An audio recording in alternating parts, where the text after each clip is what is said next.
shouldn't forget that the instrument itself doesn't make the music. It depends on the person, the human that's actually using it, what comes out of it. It's not necessarily the machine itself.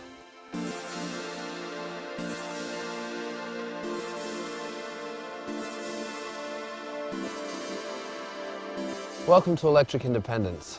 In this episode, we're visiting Ulrich Schnauss, the German producer known for his unique blend of electronica and rock music. He now lives in London, and he's invited us over today to take a look at his extensive keyboard collection and discuss his career thus far. How you doing, Ulrich? Nice to meet you. Nice to meet you. That's a lot of keyboards. It probably looks really excessive, but that's not the idea behind it. The idea behind it is to have as many different colors as possible. There's always something interesting that I can turn to. I moved over to the UK pretty much to the day five years ago for sort of like general cultural, probably even political reasons. I always wanted to move away from Germany. When I was a teenager, I first had the idea of playing with other people in a band, but the area where I grew up in is not necessarily an area where there's like a tradition for people or young people playing in bands. So electronic music seemed to be, like for many German people, I guess, an obvious choice to get out of that dilemma. Electronic music in Germany started in the late 60s, early 70s, and we're talking about a still pretty grim post-fascist society here, which doesn't have any sort of interesting modern cultural traditions.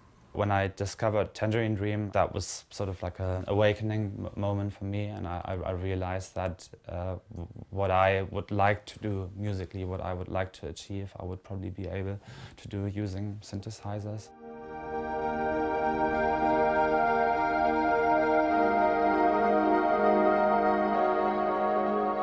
My general fascination for electronic music, I think, comes from the idea that you can use even quite traditional or conventional chord progressions and harmonic elements, but sort of liberating them from their cultural context by using an instrumentation that doesn't necessarily have heavy baggage with it.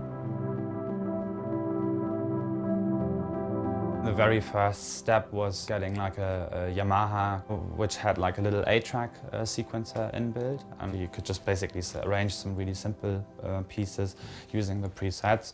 And then I think my first big purchase was like more towards the end of the 90s, an Oberheim OB8 that I got secondhand. And even to this day, I think that's still one of my most used and most loved instruments. And it just sounds very rich, very musical, very organic, which is a sound that I like particularly. Probably say that Oberheim is my favorite brand. Where did you pick this one up? I picked that up from a museum that went bust. This must be around 1974.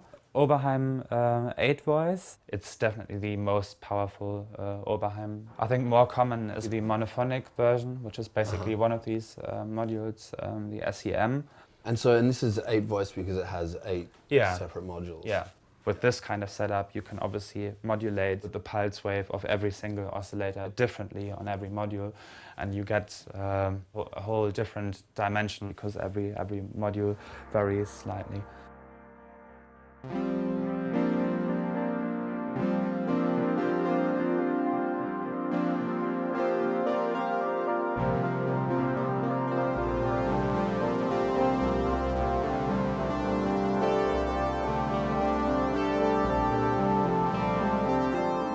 The instrument which has for me the strongest emotional connotations because the piano. I had lessons, I think, from age 7 onwards. And I'm technically not a brilliant player at all, but the way I write is basically I'm improvising a couple of hours on the piano, and I take that to the computer and start thinking about like electronic sounds that would be suitable. I always have a pretty clear idea of what kind of sound I want to have. With the amount of gear that you use, how do you maintain your signature sound? Well, I mean, that signature sound that I probably have to admit does exist is not really a product of like conscious aim to achieve that. Regardless of what I do, like at the end of the day, it always sounds somehow like me, where I'm not even sure if that's always an advantage, to be honest with you, but it's just the way it is. So.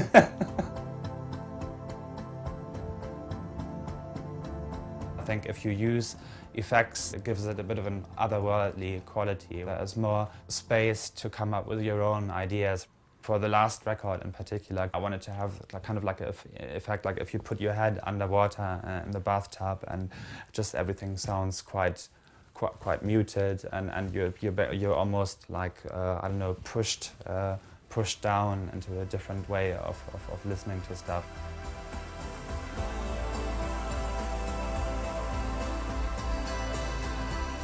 And for this record, the approach is very, very radically different. Like every element I try to make as present and clear as possible so that you can hopefully appreciate the detail.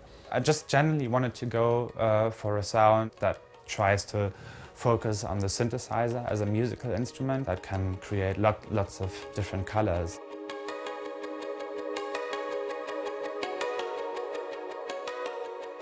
There's certainly a couple of instruments that are probably appear more often than other ones. I mean, like I said, the OB8, and my favorite instrument of all time is the, you're going to be very jealous, is the Voyetra 8, which is just, I mean, that's a very subjective thing as well. It's a very beautiful instrument, very unique in its sound, very, very organic, very, very alive. It's got beautiful filters. I really like the sound of those. I'm particularly interested in polyphonic synthesizers, and the Voyetra 8, to be honest with you, just looked really fascinating. That's why I bought it. But when I then actually started using it, I realized what a wonderful instrument that is.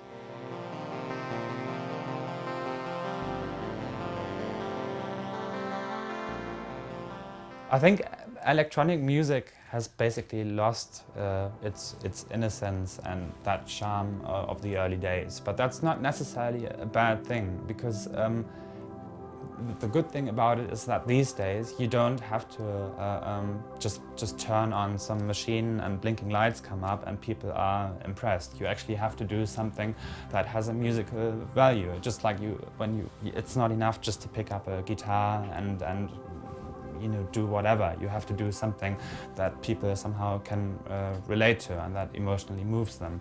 And yeah, electronic music is coming of age, and hopefully gracefully, I guess. Yeah.